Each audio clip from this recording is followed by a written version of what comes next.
सगळ्यांनाच वेस्टलाईन कमी करायची असते आणि वेस्टलाईन वर्कआउट बरोबर तुम्ही काय खाताय त्याच्यावर खूप अवलंबून असते.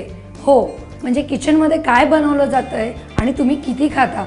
जर या सगळ्याच्यामध्ये जर बॅलन्स ठेवायचा गेला तर आपण किचनमध्येच वेस्टलाईन कमी करण्यासाठी मस्त एक्सरसाइज करू शकतो, जी मी आज तुमच्यासाठी घेऊन आली आहे. खूप इंटरेस्टिंग आहे आणि मजेदारी आहे, ज्याच्यामध्ये तुमची वेस्टलाईन तर कमी होईलच, हिप्स पण वर्कआउट होतील आणि तुम्हाला मजा येईल करताना.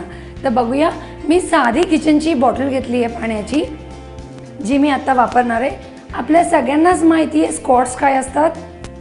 खाली जायचं आहे, वर यायचं आहे, ही लक्षात ठेवायचं आहे. गुडघे पुढे जाऊ द्यायचे नाही आहे, गुडघे मागे ठेवायचे. 2 ही आपली बेसिक मूव्ह आहे. आता याच्यामध्ये मी एक इंटरेस्टिंग मूव्ह ॲड करणार आहे.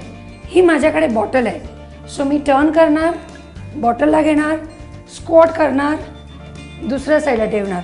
दुसऱ्या साईडला करताना मी पूर्ण टर्न होणार, परत घेणार, squat shift, squat shift, squat turn.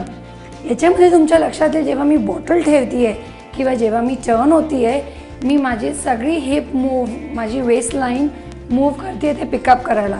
याच्यामध्ये माझे दोन्ही गुडघे सॉफ्ट आहे, मी कुठेही माझ्या गुडघ्यांना ताण देत नाही आहे. Down 1.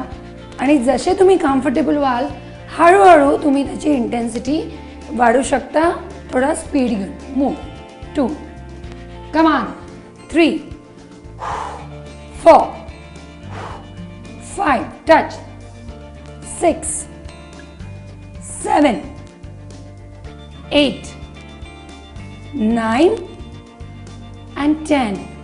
Release it. Relax.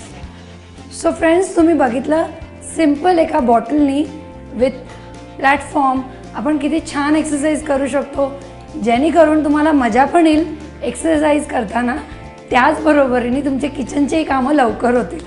So definitely he exercise करून बघा आणि मला नक्की कळवा तुम्हाला कशी वाटली. परत भेटूया पुढच्या भागात. तोपर्यंत नमस्कार.